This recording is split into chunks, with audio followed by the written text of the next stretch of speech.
And here's why I think this is interesting.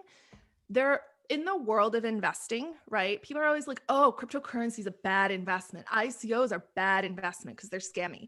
Guess what? A lot of public companies are scammy as shit and they are Totally agree. Yeah. terrible investments and do not make money.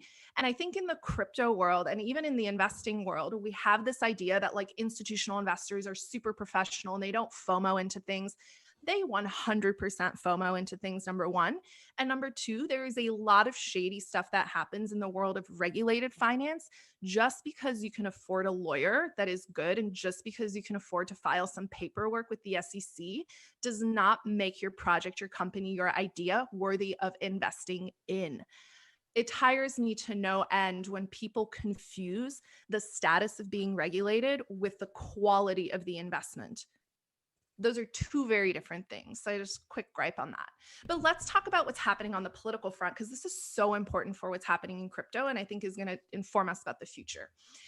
What is happening right now in the US is our government is spending an absolutely insane amount of money pivoting America's defense system from being physically driven, buying fighter jets, buying tanks, buying weapons, to being digitally and technologically driven. We are no longer going to fight wars with guns and steel. We are going to fight wars with information, with memes, and in the digital narrative realm. war. The narrative war, but also the cyber war. So right now, there's been a big battle going on to win some really important Department of Defense contracts. They are procuring technology services on an unprecedented scale. And in the next few years, the federal government expects to spend over $100 billion on cloud compute and services. And by the way, they're also spending money on cryptocurrency companies and cryptocurrency services, right? They're trying to understand what's happening in blockchain networks. If you pay attention, DARPA, the DOE, the DOD, they've all done massive RFQs. They've given out a couple of grants for different projects to try to better understand the use of Bitcoin as a private telecommunication network, the use of blockchain technology, national security instances. Like there is a lot of money that is going to get spent here. And this is actually going to shape the political landscape. But digital space is now becoming our new political frontier. And this is also playing out with international politics and the politics of nation states. And the reason I want to talk about nation states is Bitcoin at its core is an attempt to separate money and state. This hasn't been attempted since Julius Caesar first stamped his face on a gold coin about 3 millennia ago.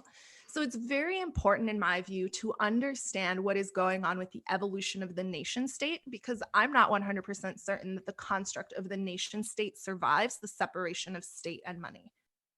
You know what? That's a huge theme. We've actually, we brought it on Balaji. Recently, we talked about that very thing. Also, a political philosopher to talk about that too. I'd be interested in your thought on this, because when we were talking to Bruno, who is a political philosopher, just yesterday when we recorded, he pushed back on that a little bit, right? So his pushback, and he knows crypto. He studied kind of game theory of politics and nation states for a long time. He's got a great perspective on America, China, all of these things. And his pushback was like, yeah, but if crypto is successful, then governments are just going to ban it, essentially, right? Like you can't separate money Bullshit. From the nation state. No. Bullshit. Okay, so tell us why. Bring it in. Here's why. Okay, hold on. Let's get into this. Okay. So right now there is a bill on the floor of Congress. It's sponsored by Mitch McConnell and Lindsey Graham, who are absolute ghouls. My favorites. Okay, not so much. I'm pretty sure their inspiration on how to govern is 1984. Yeah. There's a lot of that going around. Yeah, I do not prescribe to that philosophy. But let's talk about this bill. It's called the Earn It Bill. If you go to EFF.org, that Electronic Freedom Frontier has a bunch of great information about the bill and how you can contact your local representative, encourage them to vote no on Earn It. I already sent my letter, by the way, to senators, congressmen. You got to do it. Meltem's absolutely right. This bill kills encryption, basically, in the U.S.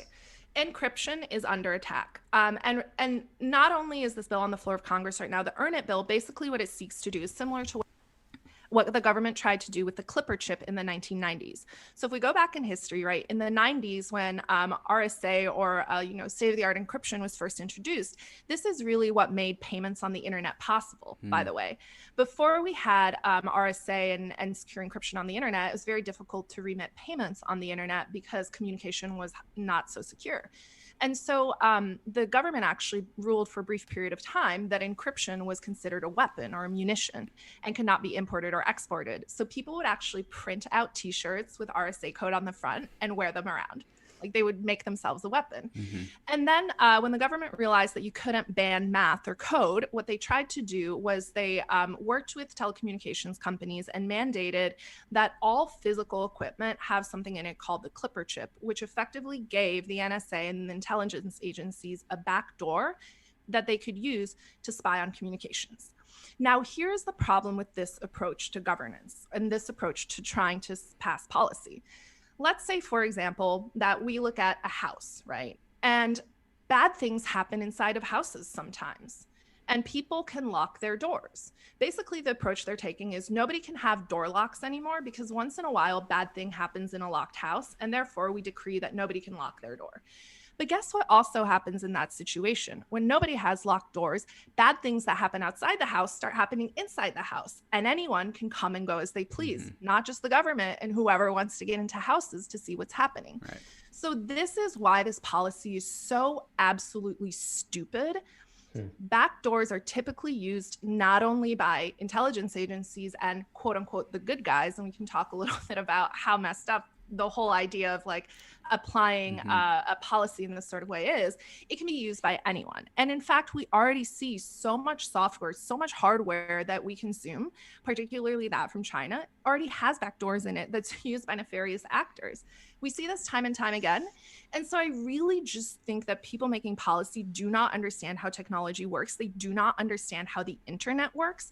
And so what we end up seeing is this really ridiculous approach where right now they're trying to A, ban encryption, which is math, and B, they're sponsoring, by the way, these competitions for mathematicians and cryptographers to try to break encryption.